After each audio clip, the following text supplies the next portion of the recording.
हमारी आने वाली पीढ़ियां कमजोर पैदा ना हो, इसलिए भी हमें गांव-गांव किसानों को समझाना होगा कि यूरिया का उपयोग कम करें। यूरिया के कारण बहुत बड़े संकट आ रहे हैं।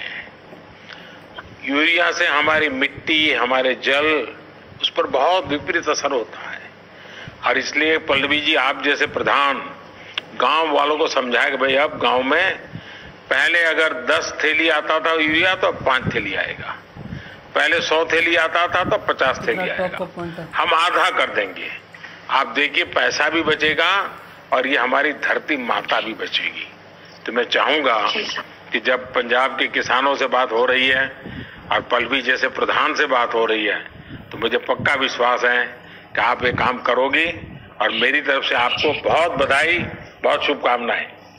आइए हम महाराष्ट्र चलते हैं। भोले भाले किसान अधिक उत्पादन के लालच में फंसकर रासायनिक खाद व कीटनाशकों का प्रयोग करने लगे।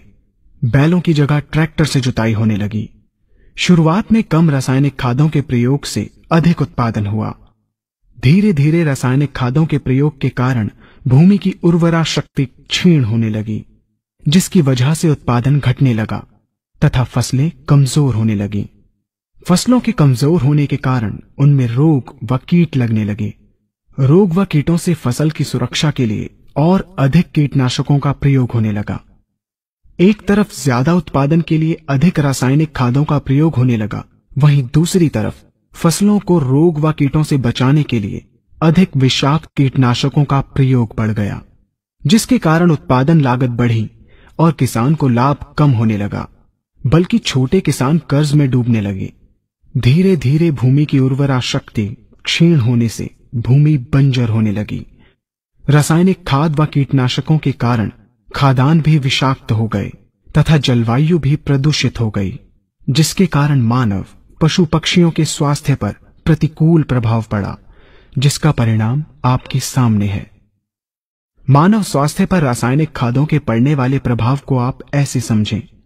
जब किसान फसल में रासायनिक खाद डालता है तो रासायनिक खाद में उपस्थित विषाक्त रसायन जल में घुलकर सबसे पहले जल को प्रदूषित कर भूमि के अंदर उपस्थित केचुए व सूक्ष्म जीवाणुओं को मार देता है। ये बात सभी किसान अच्छी तरह से जानते हैं कि केचुए व अन्य सूक्ष्म जीवाणु भूमि की उर्वरा शक्ति को बढ़ाने के लिए अति आवश्यक होते हैं। विषाक्त रसायन के कारण इनकी मृत्यु हो जाने से भूमि की उर्वरा शक्ति नष्ट हो जाती है तथा भूमि कठोर होकर बंजर होने लगती है। रासायनिक खादों के विषाक्त रसायन पानी के माध्यम से अन्य खनिजों के साथ फसल के अंदर पहुंचकर फसलों को विषाक्त बना देते हैं।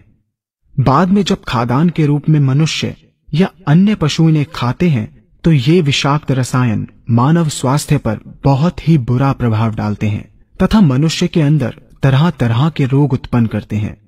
जब हम जैविक खाद का प्रयोग भूमि पर करते हैं तो जैविक खाद पानी में मिलकर पानी को प्रदूषित नहीं करती। जैविक खाद भूमि के अंदर उपस्थित उर्वरा शक्ति को बढ़ाने वाले जीवाणु तथा केचुओं की संख्या को तीव्रता से बढ़ाती है, जिससे भूमि की उर्वरा शक्ति बढ़ती है तथा भूमि छिद्र युक्त एवं भुरभुरी हो जाती है, जिससे वायु और प्रकाश भूमि के अंदर गहराई तक प्रवेश करते हैं, जिसके कारण भूमि में तापमान एवं आर्द्रता का संतुलन बना रहता है और फसलें मजबूत होती हैं। जैविक खाद में विद्यमान तत्व खाद्यान्न के माध्यम से मानव व पशु पक्षियों के शरीर में पहुंचकर स्वास्थ्य लाभ पहुंचाते हैं। जैविक खादों के प्रयोग से फसलें अच्छी और मजबूत होती हैं, जिसके कारण उन पर रोगों एवं कीटों का ज्यादा प्रभाव नहीं पड़ता। यदि किसी प्राकृतिक कारणवश कीटों व रोगों का प्रभाव अगर पड़ता भी है तो गौमूत्र एवं औषधीय वनस्पतियों के घोल के छिड़काव करने से फसलों को रोग एवं कीटों से बचाया जा सकता है। गौमूत्र एवं अन्य प्राकृतिक औषधियों के मिश्रण के छिड़काव से फसलों का कम लागत में बचाव हो जाता है तथा वातावरण पर भी कोई दुष्प्रभाव नहीं पड़ता। यहाँ हम आपको तालिकाबद्ध तरीके से दोनों